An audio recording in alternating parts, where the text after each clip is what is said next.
Ask you about What was it, 600 pounds? Oh yeah, 600 Pound Life.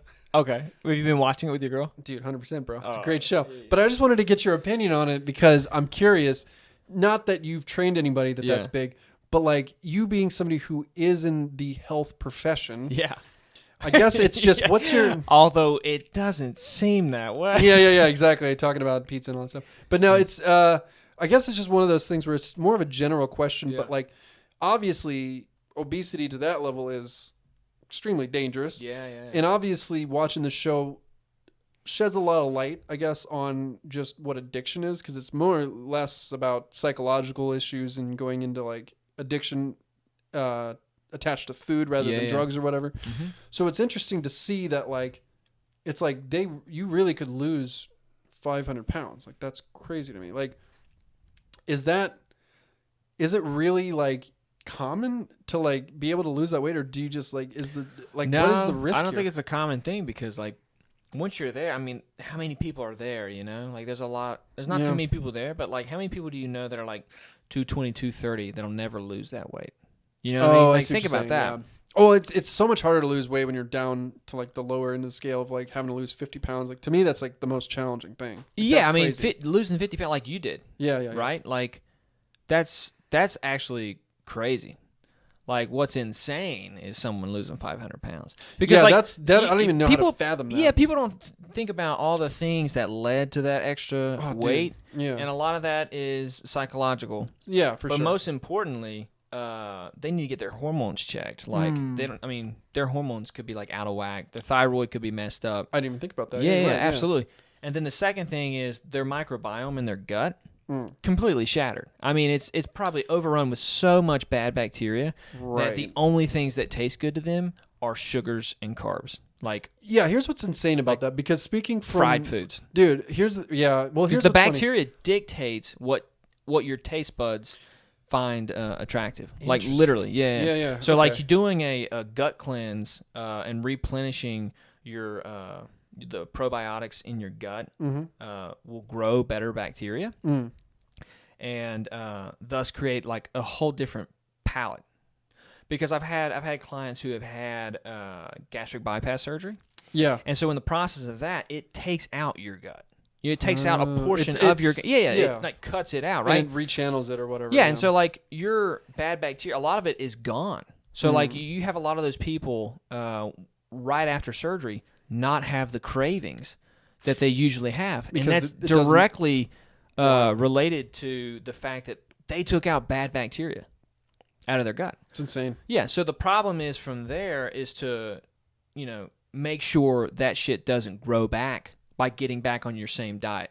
Like, and then that's what happens. Like, yes, your stomach's smaller now, right? You cut a lot of it out. Yeah. But if you eat the same crappy diet, it'll start that to bad grow bacteria back, will grow again. So those cravings will come back, essentially. Yeah. So what's interesting about that is that makes a lot of sense, because the biggest thing I was wondering was, again, being somebody who came from something that was, I lost weight for that, but like, it wasn't because my diet was like insane. Like, to this day, I can't really eat cream-based stuff like ice cream. I can't really eat ice cream that well because I was lactose intolerant. So I can only eat like 2 bites of an ice cream before it's like my body's like done. Right. And then, like pastas and stuff like that. Like I grew up on pasta because I'm Italian, but like, dude, I eat 3 bites of a lasagna and it's like my body's like done, like done. Right. And I would watch the show 600 Pound Life, and it's just like they just show a woman like with a tray of lasagna just eat the whole thing. Yeah. And I was like, how the fuck is that? How do you even do that, dude? Because like that's like bricking your stomach. Like, it's crazy to me. Yeah, you just push. It's like my cornmeal story. Like, how the fuck? Yeah. By the way, I found out that's not called cornmeal. I found out it's not cornmeal. It's You're like, hey, everybody, all two people. I felt like a real idiot because I looked it up. It's not cornmeal. It's corn pudding. Corn pudding. That's what Gotcha. it is. Okay. So, anyways, That's all right. get that off my chest. So, but no. So I just see like how much food these people are eating. And what's crazy about it is I do know what they're saying though, because I came from a bad diet like that where I would like eat something and then like 5-10 minutes later I'm like, oh man, I'm still hungry. Yeah. Or like, oh god, I'm like eating like throughout the day because I just feel like snacking all day long.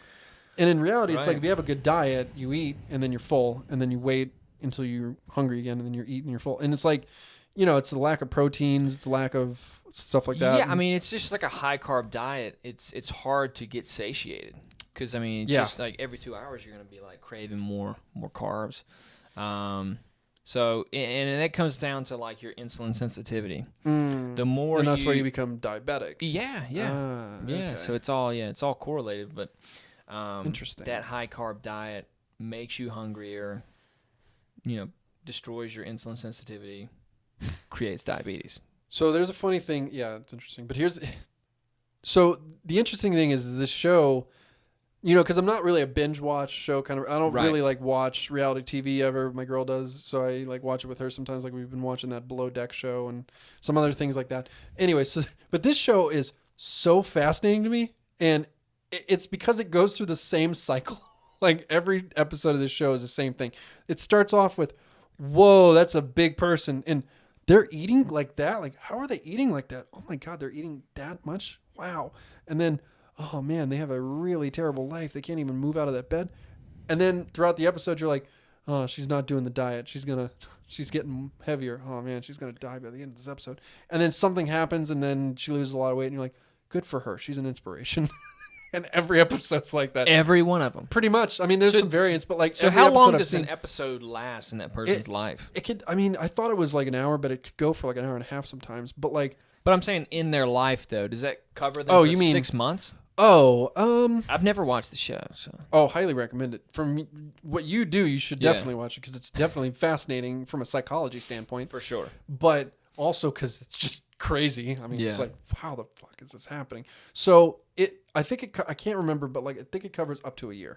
Of someone's life. So every episode's like a year. Pretty much life. like a year. Okay. Yeah. And everybody loses some type of weight. No, not everybody. There's like I've seen a few that like they didn't do the diet at all, and like they just end up fucked up. What's the diet though? What are they really trying to change? I think it's 1,200 calories, high protein, low carb. So 1,200. So, but it's funny because this doctor, who is well renowned, he's very well renowned for his research and understanding of morbid obesity and stuff like that. Like, this guy is really smart, and it's part of the reason why I like the shows because I'm like, this doctor's great. So he's I think he's Iranian. He's just hard ass. It's great. Like it's a perfect guy for this. Yeah. So you go from somebody who literally is on their way to the doctor's office and they're like, I got to get food, and they get like 3 Big Macs or something like that or something crazy, and then they get there, they weigh in, and it says like 640 pounds, and they're like, oh jeez. And they go into the waiting room, and the doctor's like, hello, how are you doing? You're definitely fat. Right. You got to lose weight. And they're like, well, why can't I get the surgery? And he's always like, I got to see you lose weight first because you got to stay on the diet because you can't just take the stomach out. It's not that easy. Right. Because they're trying to say like gastric bypass isn't like an easy one-touch solution. Like you got to recalibrate your whole life. Yeah. You got to recalibrate your eating habits, your diet. You have to address your psychological problems. So he has like a staff of like psychologists and psychiatrists on hand that can deal with all this. Right. So, but it's crazy though because you basically go from eating whatever you want to go into this office, and then he's like, "Cool, 1,200 calorie diet starts now," and that's it. And you have a month to lose 50 pounds, and you have to come back to Houston where he's at and weigh in and blah blah blah, and then you can do the program with him. But does he give you the food? No, he just gives you like the plan. He gives you like a plan. So it's like, to me, it's like, so I guess it's complicated for somebody who's that big. But when I lost weight, I didn't have like a diet plan. I just knew eat a lot less. Yeah. Start off by just eating a lot less, eating 3 times a day, and that's it. Eating a small breakfast with protein, preferably like eggs or something like that. And then lunch, having like some type of protein, like chicken or turkey or something like that with some type of something else, like a grain, right, like rice or something. And then for dinner, just grilled chicken. And I started there. That's where I started. And then I started experimenting and integrating red meat and things like that. Right. So it's like I figured it out as I went. But again, I wasn't in like dire need of losing weight for my health. I just need to, get healthy. Right. So this is like, he's like, here's what you have to do because if you don't do this, you're dying next month. Right. Which is alarming. Yeah. I've never been to a doctor's office where he said you might die tomorrow. Yeah. So I'm assuming that's a pretty crazy reality check. Right. So I don't know. It's great. Yeah. Anyway, so this show is nuts. So I don't know. It's just like, to me, it's fascinating to see somebody change their life, first of all, for better or for worse. Yeah. And also just see how hard addiction is for people, because that's crazy. Yeah, especially food, because you can't stop eating food. That's the biggest thing. Yeah. You gotta eat. Like you gotta, that's the biggest reason why it's difficult, is because you have to figure out how to feed your addiction healthy. You know what I mean? Like how you have to be better with because you have to eat. You can't just not eat. Yeah. I feel like it's the options. Like there are so many low carb, like low sugar dessert options. Yeah, 100%. Yeah. But like, depending on where you are, they're not going to be made. Oh yeah. You're not going to go to like Winn-Dixie or like some random grocery store and find some like nice desserts, gluten-free cookies, like we have at Whole Foods. You know what I mean? Oh, dude, I know. Like being a vegan in LA is like the easiest thing. It's the easiest thing. Yeah, because everybody. It's like Starbucks it's like has being something gay vegan. in art school. It's like Right? It's like cool. Welcome to the goddamn You're club. not. Yeah, like, that's the challenging part. Yeah.